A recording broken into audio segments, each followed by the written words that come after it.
نحمده ونصلي على رسوله الكريم اما بعد فاعوذ باللہ من الشیطان الرجیم بسم اللہ الرحمن الرحیم۔ سورہ انعام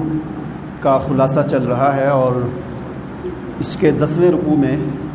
اللہ تعالیٰ نے بہت سارے انبیاء اکرام کا ذکر کیا ہے۔ حضرت اسحاق، حضرت یعقوب، حضرت نوح،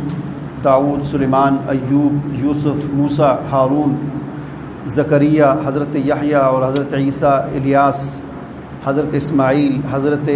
یسع، حضرت یونس اور حضرت لوط، اور ان تمام انبیاء اکرام کا نام لے کر ان کا ذکر کر کے اور پھر فرمایا کہ ان سب پر ہم نے فضل کیا تھا تمام جہان والوں پر، اور ان کے آباء اور ان کی اولادیں اور ان کے بھائی، ان سب کو ہم نے خصوصی طور پر فرمایا کہ چنا تھا، اور یہ ہمارے منتخب کردہ اور خاص لوگ تھے۔ اور ان تمام پاک باز ہستیوں کا ذکر کرنے کے بعد آخر میں اللہ تعالیٰ فرماتے ہیں کہ اگر فرمایا کہ یہ پاک باز ہستیاں بھی شرک کرتی،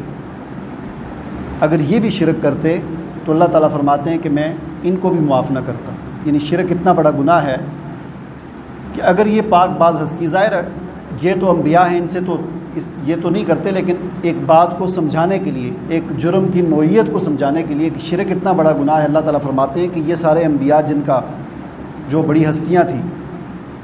اگر وَلَوْ أَشْرَكُوا لَحَبِطَ عَنْهُمْ مَا كَانُوا يَعْمَلُونَ، اگر یہ بھی شرک کرتے تو ان کے بھی تمام اعمال جو ہیں وہ حبط ہو جاتے، اور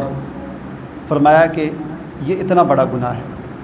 اور آگے پھر ایک اور چیز فرمائی کہ اولئک الذین آتیناہم الکتاب والحکم والنبوۃ فإن یکفر بها ہؤلاء فقد وکلنا بها قوما لیسوا بها بکافرین۔ اہل مکہ جو ہیں، چونکہ یہ مکی صورت ہے، مکہ میں نازل ہوئی، تو مکے کے لوگوں کو مخاطب کر کے کہا جا رہا ہے کہ اگر یہ وہ لوگ کہ جن کی طرف ہم نے کتاب بھیجی، نبوت ہم نے بھیجی، اگر وہ اس نبی کتاب کو اور اس رسول پر ایمان نہیں لاتے تو ہم نے کسی اور کو جو ہے وہ یہ ذمہ داری سونپ دی ہے، ایک اور قوم ہے جو اس کو ویلکم کرے گی، جو خوش آمدید کہے گی اور اپنے سینے سے لگائے گی۔ مراد اس سے مدینہ کی طرف اشارہ ہے کہ ایک اور قوم جو ہے وہ تیار ہو رہی ہے،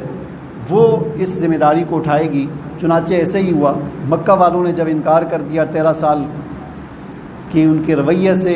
انہوں نے ٹھکرا دیا اس قرآن کو، اس نبوت کو،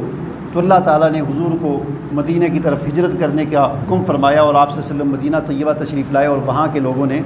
پھر آپ کا ساتھ دیا، وہ انصار کے لائے، اور ان کے ساتھ مل کر ایک جماعت بنا کر حضور نبی کریم صلی اللہ علیہ وسلم نے اپنی تحریک کو اور اپنی محنت کو آگے بڑھایا،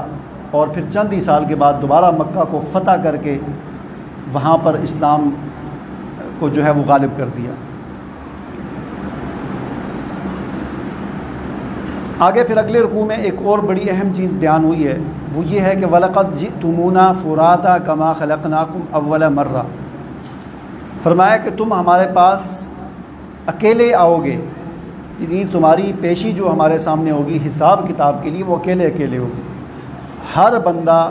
اللہ کے سامنے اپنا حساب دینے کے لیے اکیلا پیش ہوگا، ہر بندے کا انفرادی اور فردن حساب ہوگا، مجموعی لحاظ سے بھی ہوگا۔ قرآن مجید میں پتہ چلتا ہے کہ لوگوں کی مختلف گروہ بنا دیے جائیں گے، لیکن ہر بندے کا اکیلا بھی حساب ہوگا، ایک بندہ اللہ کی عدالت میں پیش ہوگا اور ایک بندے کا حساب ہوگا۔ فرمایا کہ تم ہمارے پاس اکیلے آؤ گے، کما خلقناکم اول مرہ، جس طرح تم اکیلے پیدا ہوئے تھے پہلی مرتبہ، اسی طرح تم دوبارہ تمہیں زندہ کیا جائے گا اور ہمارے پاس آؤ گے اور حساب دو گے۔